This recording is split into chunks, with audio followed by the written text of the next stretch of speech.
what is the difference between pro and consumer audio? Well, I've identified that there are 4 elements that make the difference. Those elements being, number 1, the microphones you use, and we're going to talk about those in depth in a minute. And number 2, the techniques of which you record, how you use the microphone, how you speak to the microphone, devices that will help you get a better quality recording with a microphone. The third element is the environment, where you're recording, how you deal with the elements around you, the noises, the sounds, the quietness of the room.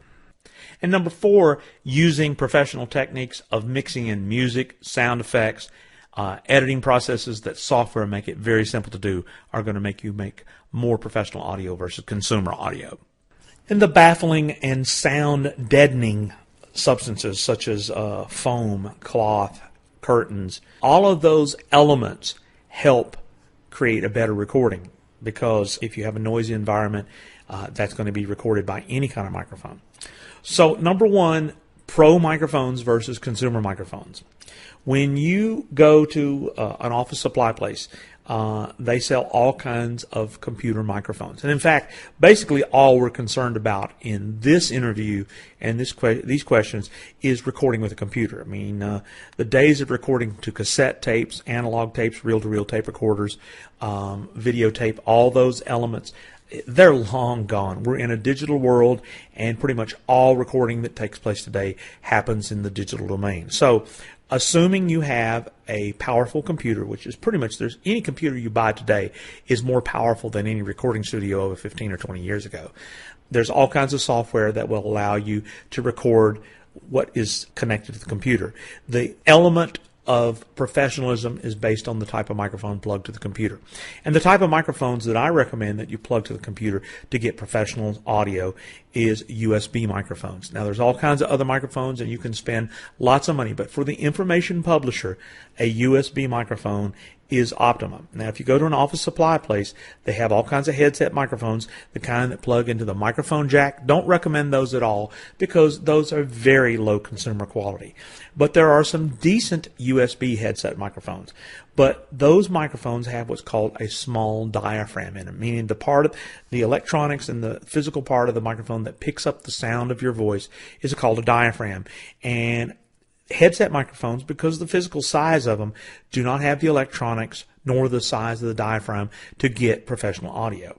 They do make studio quality large diaphragm microphones that are USB, and they work identical to the way USB headset microphones work. However, you're getting a far better recording because the large diaphragm gives you the fidelity. The electronics in the microphone digitizes the signal with a clean, quiet signal that gets directly connected to the computer's memory and sends those zeros and ones through the USB port that get recorded as sound or as an MP3 file or WAV file, depending on the software that you use.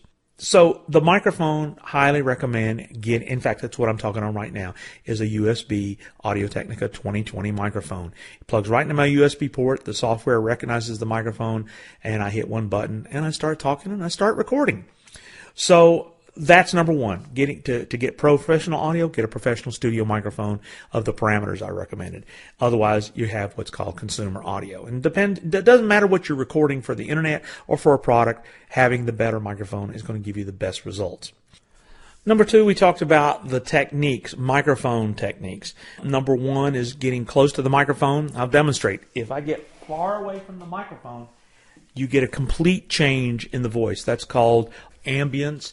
And what you want to do is you want to make sure that you just stay at a consistent volume close to the microphone.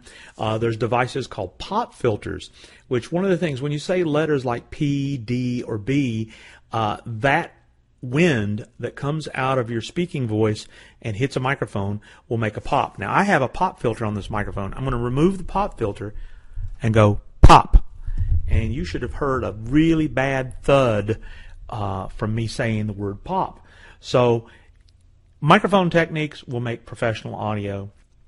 And like I said, number 3 is the quieter the environment, the better the recording. You can't have extraneous noises, air conditioners, rattling equipment in your computer, dogs barking, outdoor noises, traffic noise, Whatever there is, you just got to listen. Now, it's pretty quiet here in my basement studio. It's not a perfect studio. I have carpet on the floor. There is a lot of hard surfaces, so I might get some reflections. But for most applications, this would still be considered professional audio because it's a quiet enough room and the microphone is of a quality that it will get at least a professional recording. Now, you went into a recording isolation booth in a recording studio or a radio station, they're going to have extensive soundproofing. They're going to do everything they can to deaden sound reflections off of hard surfaces like walls and tile and wooden floors, things like that. So just be aware. Amazingly, you can get some incredible results in something like the corner of a bedroom, as long as or a room in your house or in the basement, wherever there is a comfortable, quiet area without a lot of extraneous noises. That environment will get you professional results. And then finally, for professional results, the difference between consumer audio and professional audio or broadcast quality versus not professional or amateur is use of production techniques such as intro, outro music, music underscoring, sound effects, multiple voices, editing, taking out all of the flaws and the mistakes that are made and putting together a timed, perfect performance. And, and like this is information, I'm not going to edit out every and ah. I'm going to try to record it professionally. There's music on this recording. It's a simplistic approach, but it approaches you towards broadcast and what's considered professional quality pro audio versus doing consumer or amateur audio.